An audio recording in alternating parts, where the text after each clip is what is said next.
to episode 5 of Left Hand Reviews, and today we're going to look at a great game, Endeavor. Endeavor was released in 2009. This is the Z-Man Games Edition. It plays 3 to 5 players in about 90 minutes to 2 hours. It was designed by two fellows, Carl DeVisser and Jarrett Gray. Endeavor's got a lot going on. It is an area control game. There's some hand management and card drafting. There is a leveling up, teching up style mechanic. And there is also buildings. So let's open it up, see what comes in the box, and I'll show you how it plays. Endeavor comes in a standard size box with some great artwork on the front. Inside, you can see I organized all the pieces in a nice flambeau tackle style box here. You can see all the different player pieces there. We have the cards on the side, the various buildings there, and the really neat crown shaped first player marker. We have some spare tokens, which is really nice to have because in this game the tokens here are absolutely essential, but not only that, they are tiny, and they give you exactly enough to fit on the game board, which is good, I guess, except for the fact that if you lose one, you're out of luck. But they provide you with some spares, which is kind of nice. Also, we have a very nice quad fold game board here, which I'll unfold in a minute. Very well done rule book here. It's multiple pages, full color. Explains the game in great detail with plenty of pictures, diagrams, and examples. And finally, my favorite part about the game are these player boards. So each player is going to get one of these player boards, which keeps track of their technology levels, as I like to refer to them. Their buildings here, the cards that they can hold on to, and you're going to be placing your extra pieces here in the harbor. There's one of those for each player. I've also printed out some player aids here off BGG. These are just a card and building manifest, as well as all the actions that you can take. And this is just a larger version of it. So, let's get a game set up, and I will show you the rules, and then I'll tell you what I think. So there's a lot going on in the game here, so let's take a look at all the components. Now the first thing I had mentioned earlier was these little round tokens. These are going to be placed on all the round spaces on the board randomly. And what a lot of people do is we'll turn them upside down, place them all upside down, and then flip them over once everything is placed. You can also see there are cards in each region. The cards are, you can tell which region they go on by the back of the card, and they are numbered, starting with the governor card at the front and subsequently 1 through 5. Each of the areas represents a different area of the world. We have Europe and the Mediterranean, Africa, the Far East, India, North America, Caribbean, and South America. Within each area there are these forts. And these forts are going to be worth victory points at the end of the game. Now down here I have a player board set up. On the player board you have your various technology tracks here. This is the industry track, the culture track, the finance track, and the politics track. We also have an area down here for placing your buildings. The area to the right of the buildings is your harbor, where you're going to be placing your population tokens, or the meeples of this particular game. And at the bottom you have an area for you to place cards. Now to the left of the board I have all the buildings set up here. And you can see there are 5 different levels of buildings. You can tell what level they are by the brick symbol in the top right hand corner. So at the top are the level 1 buildings, then the level 2, 3, 4, and 5. And you can tell that they get smaller or fewer as you go up in level. So there are 5 level 1s, each of the level 1s. There are 4, 3, 2, and only 1 of each level 5 building. Let's put this back here. So this is how a game turn works. The first thing you're going to do is build. So each player in player order will select a building. The level of the building that you can take is equal to your level on the industry track. Everyone starts off at 0, and at level 0 you can build a 1-brick building. So either the workshop, the shipyard, or the market. Later on in the game, say I was moved up to here, I could afford a level 3 building, but you can also take one of a lower level if you choose. So let's look at the level 1 buildings. We have the workshop, the shipyard, and the market. So let's say I choose the shipyard. I'm going to take the shipyard and place it onto my player board. Now the shipyard, you can see, has a green vase symbol in the bottom left. That means when I place it here onto my player board, I immediately move the cube on my culture track up 1, because the culture track is represented by the vase symbol. We can also see on the right hand side there is a ship and a circle here. That indicates that this building allows you to take the ship action. Now you can see some of the other buildings here. For example, the workshop gives you 2 bricks, but there is no action associated with it. So if you were to take this, it is a way to immediately move your token up 2 levels, and you on the next turn are immediately able to get a level 2 building, but you have no action, so it's a trade-off. Then we also have the market level 1 building, which allows an action associated with this box here, which is a draw action. But it doesn't have any symbols on the bottom left, meaning none of your tracks move up when you place this building. And I'll go over all the building functions in just a minute. The next phase of the turn is the growth phase. That's when you're going to take your population markers and place them into your harbor. The number of population markers that you get to take is indicated by the culture track. So everyone here starts at 0. Now if I had taken the shipyard, which I did, I'm on 1 already. And that means I take 2 tokens. Later on in the game, say I was moved up to 7, I would take 5 tokens. But in the first turn, I would be taking 2. So I will take 2 tokens, and I'm going to place them in my harbor. And each player will do this. After everyone has completed the growth phase, you are now going to complete the salary phase. The salary phase is where you are essentially paying your workers to return them to the harbor. That's not going to make sense in the first turn, so I'll come back to it in a minute. And finally, you have the action phase. Now, of course, that's the meat of the game. That's when you're going to perform your actions all over the board. And each player will perform 1 action at a time, and it will go around until all players pass. So some players could choose to do fewer actions than other players, or only be able to do fewer actions than other players. So it will keep going until all players pass. There are 4 actions in the game. They are the shipping action, occupy, attack, and draw. And there's one special action also called payment. So let's look at each of the actions a little more in depth.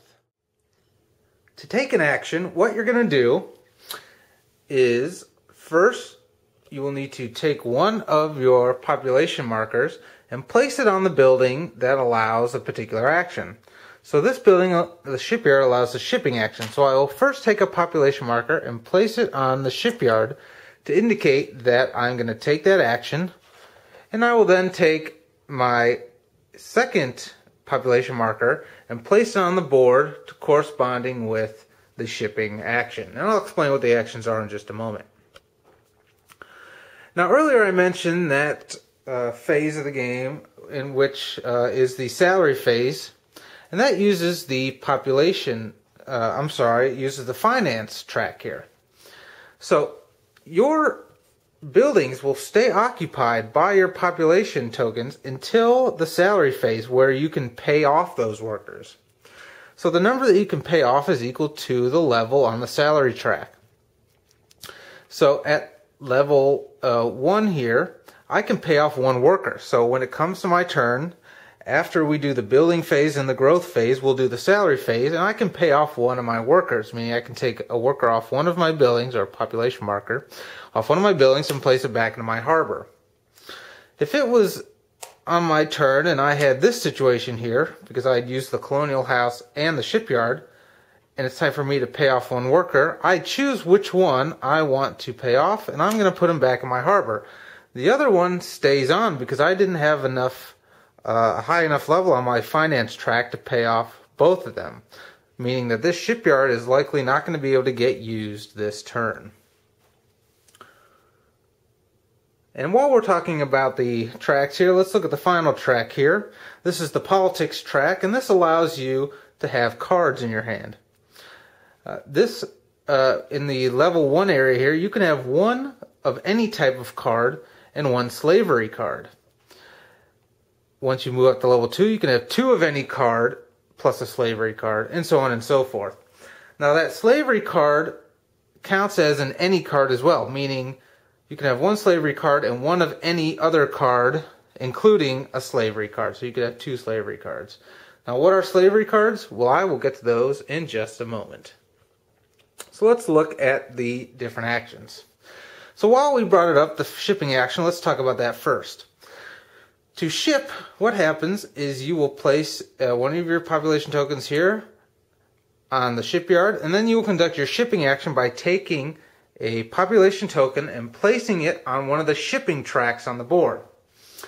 All of these tracks here that lead up to the cards, here, here, here, and there, are the shipping lanes. So what you'll do is you'll take a token and you will place it in any one of those shipping lanes on the outermost spot. So let's say I want to place it here. I'll place it here. I will take this token and I'm going to place it on my board. Since this is the money symbol here, which corresponds to the finance track, I will place it here and I will move my finance up 1. So now you're seeing a second way that the tracks are moved up, by buildings and by collecting these tokens off the board. Some people place them in their harbor. I like to place them here just so I can always add up how my cubes get to where they are. So I can add up all the pieces I've placed here, plus all my buildings, plus the cards, which is the third way. Now, why do you want to ship? Well, at the beginning of the game, this is the only area that is open up for occupation, which is the next action I'll talk about. In order to open up the other regions of the board, you must complete the shipping track. So throughout the turn, various players will be placing on this shipping track, and once it is completely full, that area is now open for occupation. Also, whichever player has the majority on the shipping track will take this governor card. If there's a tie, the person that is on the space closest to the governor card will take the governor card. The governor card has symbols on it, so if you take this governor card, you immediately move up 2 spaces on the culture track, 1 space on the politics track, and you get 1 victory point if you have this card at the end of the game. So you'll place that in your tableau here. And that's great. So this will move up, this one will move up, and life is good. Now remember, these governor cards are also subject to your hand limit. But you also have a free governor space. So at any point, if you run out of space on your tableau, meaning you don't have a high enough level, you can always place a governor card into the free governor space. But at the end of the game, if you do not have a card in the free governor space, you get 3 bonus points. And you are allowed to move things in here, and then later, let's say you get into a high enough level that you can move it out. That's legal. You can do that.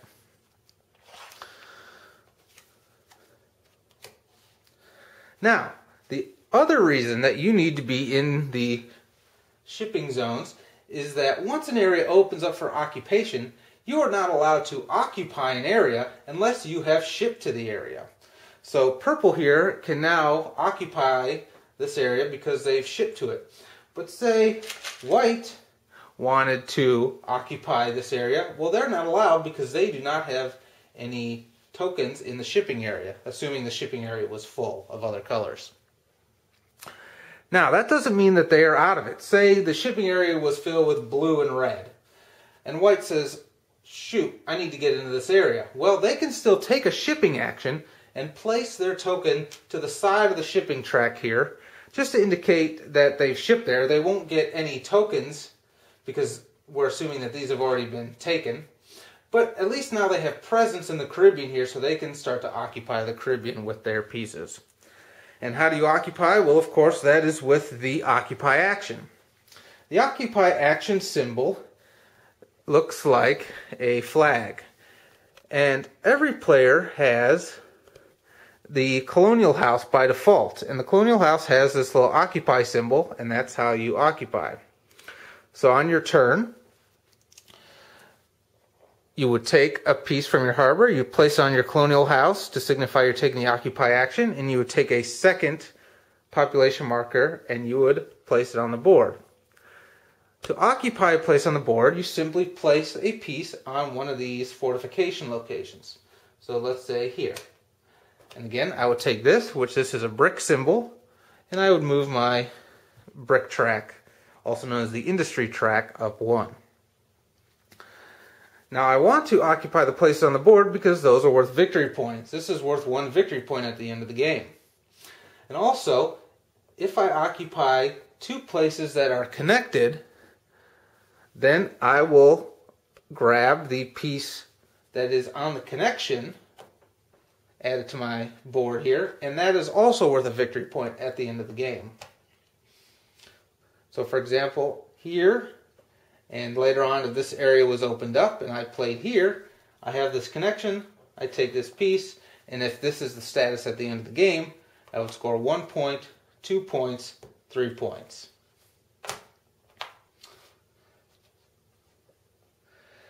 Now remember, like I said, there is only only occupation in this area at the beginning of the game. And that area is going to fill up quick because that's the fastest and easiest way and the most popular way to get points and to get more tokens to move up on your track. Once an area opens up for colonization or occupation, say for example the Caribbean, these areas, there's only 3 areas here and they're going to go fast, so you need to plan your actions accordingly. The following action that you can take is the attack action. The barracks here has a cannon symbol on it, which is the attack action. Attacking is expensive, but it's a great screw you move to your neighbors. So what you would do, so let's put a barracks on our player board here. So to use a barracks, you must have a minimum of 3 tokens. 1 goes on the barracks, because you're going to activate it. 1 is killed off as a casualty of war, and this leaves the game. And the next token you will place on the board in a location that has another playing piece. So let's say white was, well, let's do a better example here. Let's say I was here and white was here. I could use that attack action to attack white, place my piece there. They are now killed and leave the game, that particular piece, and I now have a connection. So I grab this piece, and that moves me up on the politics track in this particular case. So you can see why that's important. The next action I'm going to talk about is drawing a card. Drawing a card simply means that you can take a card from a particular region. Now what do those numbers mean? Well, the numbers, you must have a presence in that area at least equal to the number on the card in order to take that card. So that's another reason why you want presence in an area. So in order to take the number 2 card, I must have at least 2 population markers in this area. So in this case I have 2, so I can take the number 2 card. But you must take the cards in order. So the 0 card must be taken and then the first number 1 card, and then finally the number 2 card that could be taken. It doesn't matter who takes the cards, but they must be taken in order. And when you take a card, you get the benefit on the card, which in this case is moving up once on the culture track and moving up once on the finance track. And that's going to go down here in my card tableau. And of course, limited by the cards limit here on my politics track. If ever you want to add an additional card that you don't have room for, you must first kick out a card that you already have. And of course, then you must move your pieces back down on the track because you're losing this. And it is placed back into the deck that it came from in order. So the cards always stay in order. Now you're allowed to see those cards at any time. That's why I printed out those cheat sheets earlier that show the whole card manifest, so you can plan ahead. Now, what happens if you do not have enough presence in here for a card? Or I'm sorry, well, better example is if you don't have enough presence in here for a card. Well, you can see there's only 3 places here, but the cards go up to 5. So how can you get that? Well, presence on the shipping track, or in White's case, White just shipped here because we're assuming the shipping track was full, that counts as presence as well. So all shipping population markers and all occupying population markers count towards the value you need for a card. And you can see some of these get pretty good. Like this one goes all the way up to having 3 up on the industry track and 3 points. Now I mentioned earlier about the slave cards. The slave cards are here in the main area, and they have these shackle symbol on them. Now the slave cards are treated just like any other card. You must have a certain presence in the area, 1 through 5, in order to take the cards, and they get progressively better. But if you ever have one on your tableau and you decide to get rid of it, say to fit another card in there because you don't have enough room on your track, instead of putting it back into the deck, it stays out and it flips over, and it is worth -1 point at the end of the game. Also, if somebody should ever have a presence of 5 in Europe and the Mediterranean, meaning they are able to grab the level 5 card out of the Mediterranean here, you can see that gives you 3 culture symbols, 3 points, and if you can read it here, it says abolition of slavery. All players set aside their slavery cards. Slavery cards on the board are removed. So all the slavery cards here are removed from the game, and any that players already had on their board are removed. So if they have them on their board, they are removed and flipped over. So not only are they going to lose anything on their tracks here that were associated with these cards, but then they're also going to get negative victory points. So that's a big risk to take those slavery cards. But also, somebody needs to have a presence of 5 in this main area, which they're not going to have without doing a lot of the attack actions. So it's a trade-off. The final action is the payment action. The payment action looks like this little bag symbol, which you'll notice is identical to the symbol here on your finance track. The only buildings that have that payment action are the level 5 buildings. So what you can do with this is basically do an impromptu salary phase. So let's say it was later in the game. I use my barracks to attack. Well, I want to use my barracks again, but I can't because it's already been occupied. Well, I can place a population marker on the parliament here and do a payment action, meaning I can then take him off, put him back in my harbor. That's the end of my action. And then when the turn comes back around to me, I can then use this action again, assuming I had enough population markers to complete it. So this, while hard to get to the level 5 buildings, is an extremely valuable action because it allows you to use buildings multiple times. Now remember, you have to have enough population tokens to do your actions, which means you constantly have to be worrying about upgrading your culture track so you can get more and more population tokens each round. And then you also have to worry about the finance track here to make sure that each turn you can empty off enough buildings to reuse them. Everything is really interconnected quite well.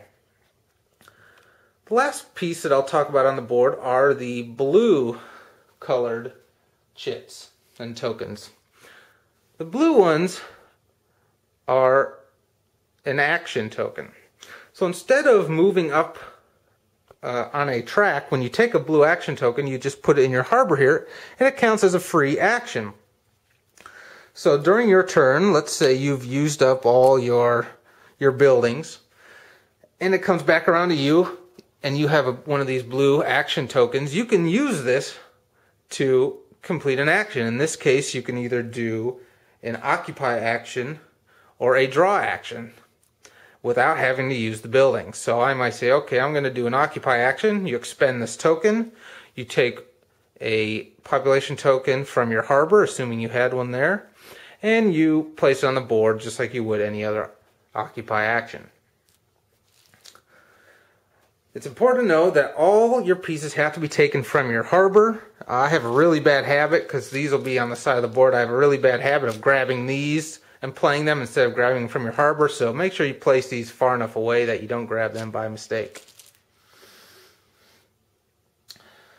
So that is basically how the game works. Let's take a look at the buildings real quick here. The workshop gives you 2 bricks for your industry track. The shipyard we went over. The market gives you one of the draw actions. The barracks gives you an attack action. The guild hall gives you a shipping action or a draw action. The bank gives you 2 levels on the finance track.